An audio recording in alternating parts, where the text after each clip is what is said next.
The affiliation situation came about at the end of the season, and we had our meetings. Colorado had their meetings, and we felt from our end that maybe it was time to not do it anymore with Colorado. I mean, I loved having all their players here. For the most part, they were all really good guys. All of them were really good guys. But the roster changes that we went through last year and using over 50 players, economically and from an identifiable standpoint, it hurt us a little bit. The amazing thing is, even when these guys were all in the American League and we brought in guys to replace them, we kept winning. We kept winning, and we rebuilt the team twice during the year, and we kept right in pace and kept winning, won the division and stuff. So in Colorado, they want development. They want all their guys to play as much as possible because they're trying to make them better players.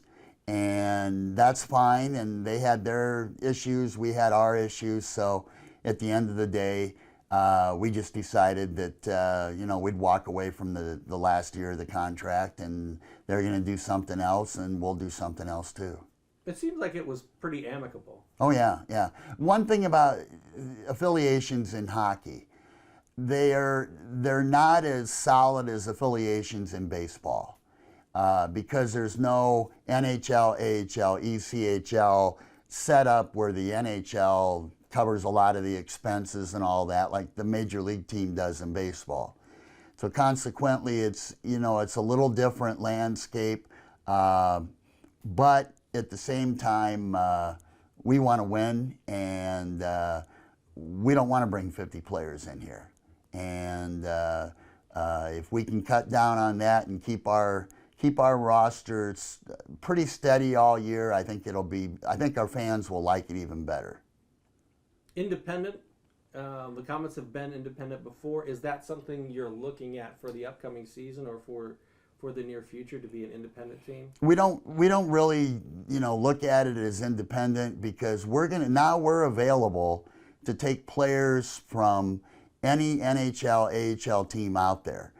They may have an affiliation in our league, but they may have some players that the affiliate just doesn't have room for, and they got to find a home for them. If you go and you really study the rosters in the ECHL, you'll find a lot of contracted guys with the NHL and AHL are not playing for their affiliate. They're playing for another team in the league. So how does that improve the Comets roster long term? I think it improves the Comet roster long term because, number one, we'll have more control over it.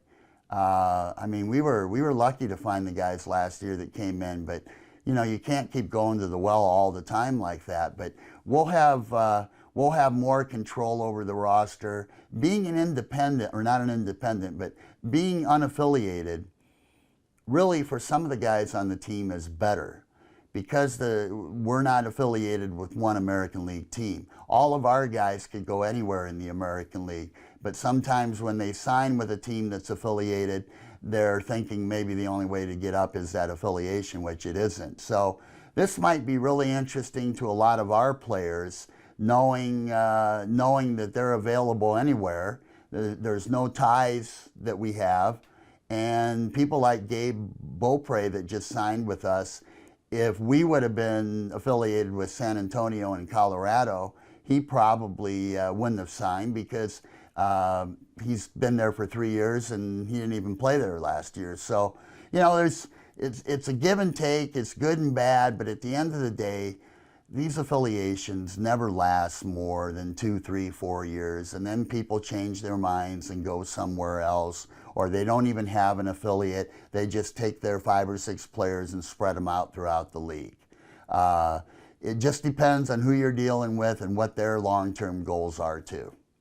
That kind of leads into my next question, is how does this development affect the recruiting of players? Because like you said, there are pros, there are cons, and the players have to really weigh all of that if they're looking to, further their career.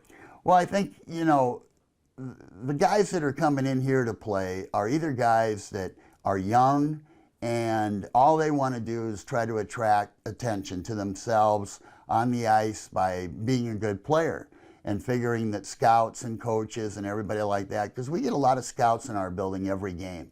They don't always come up to the press box, but we know they're in the building because they check in with us. And so there's always somebody watching them. Where we're situated in the Midwest here geographically, look at all the teams that are around us. Our players could go to any of those teams. They could go to Lake Erie, they could go to Chicago, Milwaukee, Hershey, Grand Rapids. So really, I don't think it's a detriment for the players coming on board here. And really for some of them, it might be more relaxing because of the fact that they know if they come to our team come the end of training camp, they're not going to have to leave because we've got 6, 7 guys coming from the American League. So that might entice some of these guys to sign on that maybe won't, because of the fact that they knew they wouldn't make the team because the affiliated players would show up eventually. Are you open to an NHL affiliation this summer? In the future, are you still open to that? Or? Oh yeah, I think we're still open to it. I didn't, the deal with Colorado worked fine. It worked fine. We just got too many players last year. We were supposed to have 3 to 5 players, and we ended up in the playoffs with 10. But no, we're not scared about it being affiliated. Heck, there's a couple NHL teams right now that aren't really affiliated at all with anybody in the ECHL. So, it doesn't really bother me. Like you said earlier, we've operated kind of on our own for many, many years and had a lot of success with it. This league is, heavily affiliated, but you can still be successful if you don't have a direct affiliation. You can still get those NHL, AHL contracted players because you're available. Yeah, have you been, since this all went down, I know it's kind of been rumored for a few weeks, but officially going down yesterday, have you been approached by any NHL teams, or have you been aggressive in checking out NHL teams to see what they have to offer in terms of affiliate situations? Yeah, we've checked with some of the teams that had loose affiliations or weren't affiliated last year. A couple of them out east, they're just going to work with the teams in the East and the ECHL from a geographic standpoint. But no, we've been looking, but most of the teams kind of re-up for another year in the league. And, I don't really know right now if there's anybody else out there. But like we've said many times here in the interview, there'll be a lot of players available. I imagine Gary is on board with this, and you guys are of a like mind going forward. Oh, I think Gary's totally on board with this. It kind of makes the job a little easier from the standpoint that you're not constantly on the phone looking for players, making arrangements to get them into town, get housing and all that. I mean, if we could go through 35 guys during the course of the year, 38 guys, that would be fine with me. And I think with Gary, it's a lot easier for him to coach and to be consistent with the team if he has the players in the same players in the lineup every night. Mm-hmm. Final question for me. We mentioned, off camera, you guys have signed 12 guys already in the off season. How is the off season going? What are some of the things that you're looking to identify in players? Obviously, you made the Western Conference Finals last year. What are you identifying? What are you looking for in players this summer to kind of get you to that next step? Well, I think we've done a good job of building the core with the Mbachs, Sedlowskis, Beaupre's, Shaftsma, those guys that have come on board. We'll have a few more of our guys come on board, but right now we're more fixated on center icemen and defensemen, especially right shot defensemen, and we're looking for another goalie too. Now that goalie could come as an ECHL contracted guy that we find, or he could come from an NHL, AHL team, because most teams have 2 or 3 extra goalies.